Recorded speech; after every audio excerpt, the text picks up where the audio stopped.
Қайырлы күн, құрметті көрермендер. Менің арнама қош келдіңіздер. Менің есімім Альбина.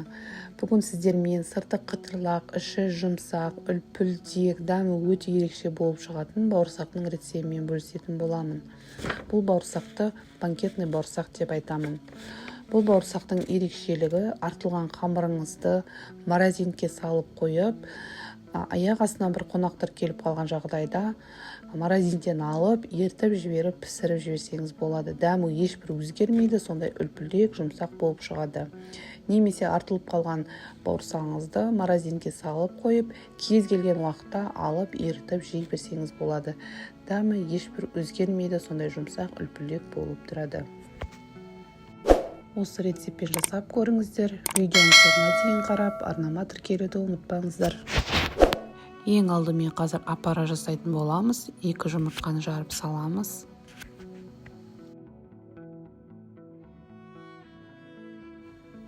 «20 грамм майонез, 40 грамм қант саламыз, 10 грамм тұз, 40 грамм сұйық май, одан кейін 400 мл сүт құямыз. Сүт өте жылы болу керек. Жақсылап араластырып, 8 грамм ашытқымызды салып, араластырып, бетін жауып 15 минутқа қойып қоямыз.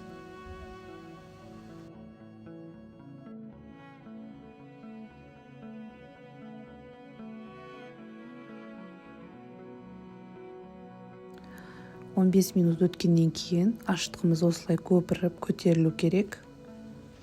Алдын ала електен өткен ұнымызды осылай 2-3-ке бөліп, жұмсақ қылып илейтін боламыз. Дәл осы рецептегідей мөлшерлермен жасасаңыздар, бауырсақтарыңыз дәл минутінде болып шығады. Қамырымызды дәл осы видеодағыдай жұмсақ қылып, кішкене қамырымыз қолға жабысатындай болу керек. Ұнын көп салмаңыздар, оның көп салып жіберсеңіздер де бауырсақтарыңыз қатты болып қалуы мүмкін. Қамырымыздың бетіне сұйық май жағып, пищевой пленкамен орап, жылы жерге 1 сағатқа қоямыз. 40 минут өткен соң нанымызды бір басып қойып, одан кейін 20 минуттан кейін бауырсағымызды бастай берсек болады. Менің қамырым дайын болды. Менің қамырым ашығанына 1 сағат кетті. 40 минуттан кейін басып қойдым. Одан кейін 20 минуттан кейін бауырсағымды бастап жатырмын. Ұнымызды сеуіп, видеодағыдай илейсіздер. Қатты күш салып илемейміз нанымызды. Ақырын осылай ғана басып, бетін орамалмен жауып, бір 15-20 минутқа тындыруға қоямыз.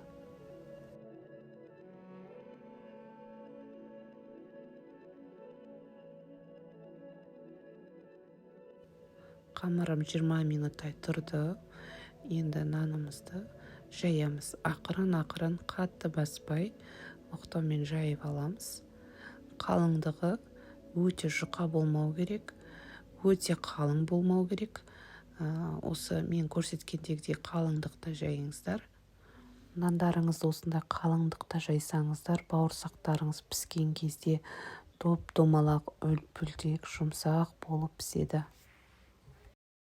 Бауырсағымызды домалақ формамен кесіп аламыз.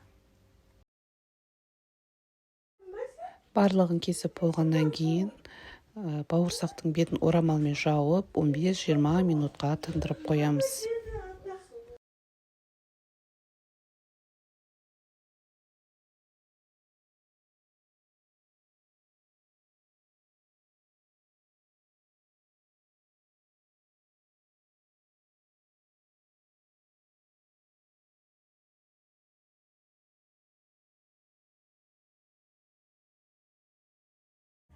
Майымызды үлкен отта алдын ала қыздырып аламыз.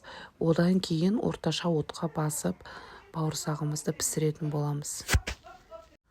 Үлкен отта пісіретін болсаңыздар, бауырсақтарыңыздың асты үсті пісіп, іші піспей қалуы мүмкін.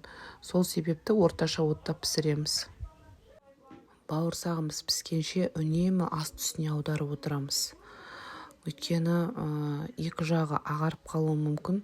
Сол себепті үнемі аударып отырсаңыз, бәрі тегісте қып-қызыл болып пісетін болады. Көбінде байқасаңыз, бауырсақтар, домалақ бауырсақтардың екі жаны ағарып қалады. Ол үнемі аудырмағандықтан, бірінші астын, одан кейін үстін пісіріп алатын болсаңыз, екі жағы ағарып қалады.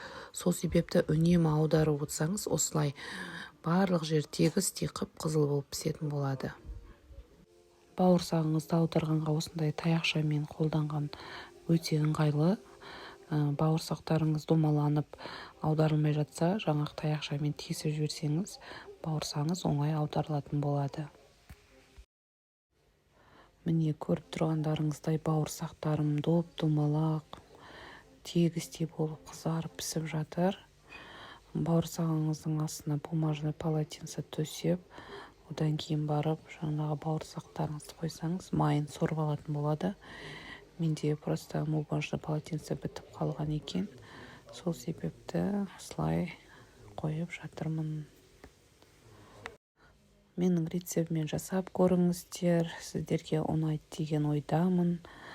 Менімен бірге болғандарыңызға үлкен рахмет. Рецепт ұнап жатса, каналыма тіркеліп қойыңыздар, лайк басып, комментарий жазып кетіңіздер. Келесі видеомды өткізіп алмау үшін қоңырау белгісін басып қойыңыздар. Рахмет, сау болыңыздар.